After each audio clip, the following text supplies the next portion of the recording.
Assalamualaikum warahmatullahi wabarakatuh. Good evening everyone. My name is Zulfa binti Muhammad Bakhir, and today I will be presenting about a case study and professional communication that regard cyberbullying incidents that involve lower secondary students. I will show that this presentation explore how educator can use language to manage student well-being and professional reporting. Okay, to begin with, this incident began when an English teacher trainee was told that one of her female students was receiving a hurtful and negative comment that is shared on a social media platform. The female student was targeted with insulting remarks about her appearance because she had a conflict with one of her peers during the following weekend. An edited image of her was posted on Instagram and other social applications that attract negative reaction and humiliating comparison. This content then spread to other platforms such as TikTok and WhatsApp, and that made the victim suffer from social isolation and depressive behavior. So the purpose of this presentation to show how the three different communications such as formal, supportive and developmental are used to address this crisis. So our targeted audience today is the school management who require an objective data, and students, both the victim and the peers, who need a restorative path, and the parents who seek assurance of the school safe environment. So we will continue to our slide 4. So now we will talk about the three contexts of communication. So first of all, we have formal contact, and that is incident report. So in a professional school setting, the text need to be formal and objective because it is a report. So the documents need to have like the incident involve like lower secondary students and the exact detail of the timeline, maybe the date itself. So we need to focus on the spread of the content of the platform like TikTok or WhatsApp to help the well-being community to understand the reach of the harm to the victim. So now we have the supportive context, the restorative conference. Well, the third shift from reporting to supporting because we need to have empathy and open. So the goal is to create a safe space for the victim so she can share how she felt, so the student can understand their action and try to repair the harm.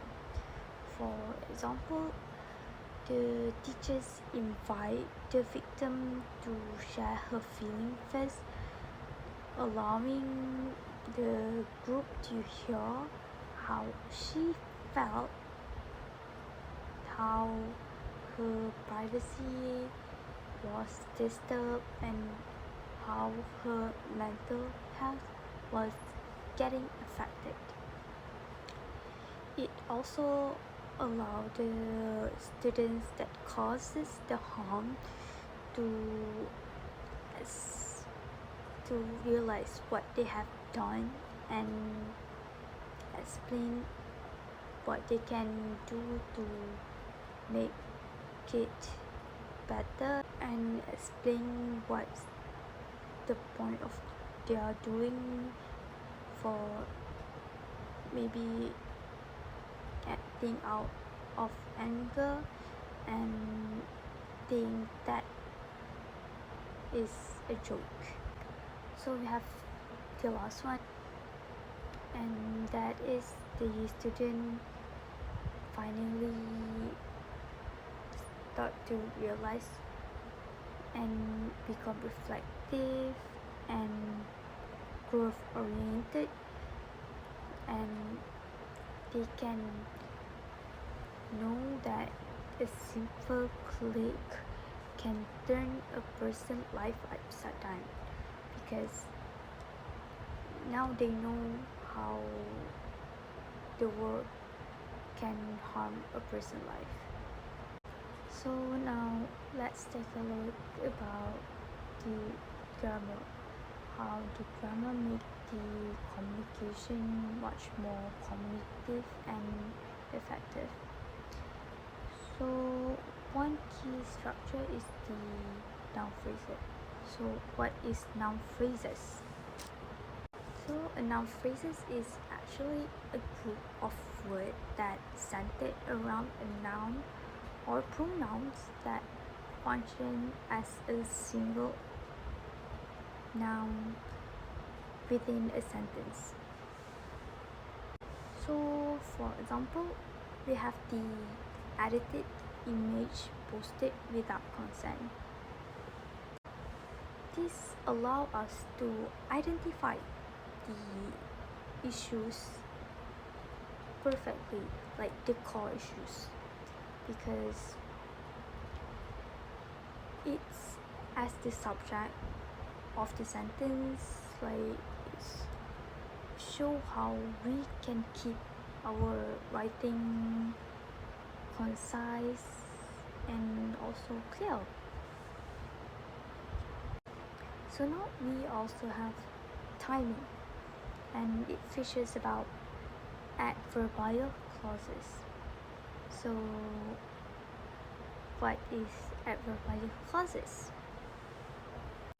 So an adverbial clauses is actually a group of words that contain both a subject and a verb that acts as an adverb within a sentence.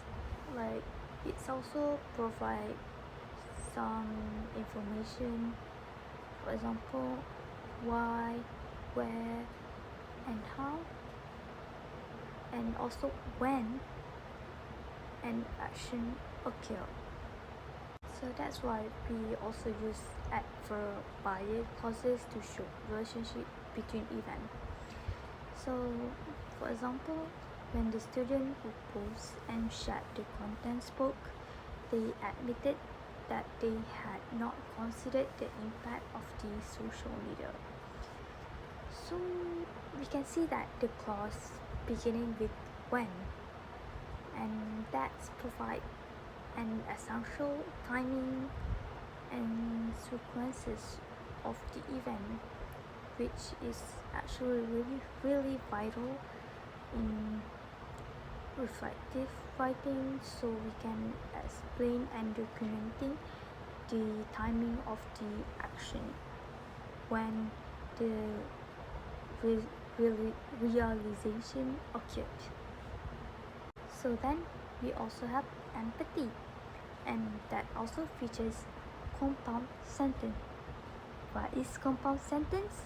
So, a compound sentence consists at least two independent clauses, which are complete thought that can stand alone as sentence.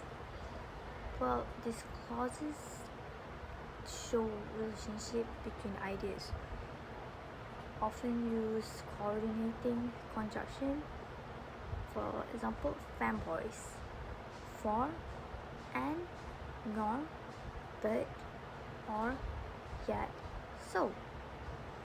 We use the fanboys to maintain a professional flow, and that's why compound sentence combine related ideas, such as linking the victim's emotional state directly to the breach of privacy.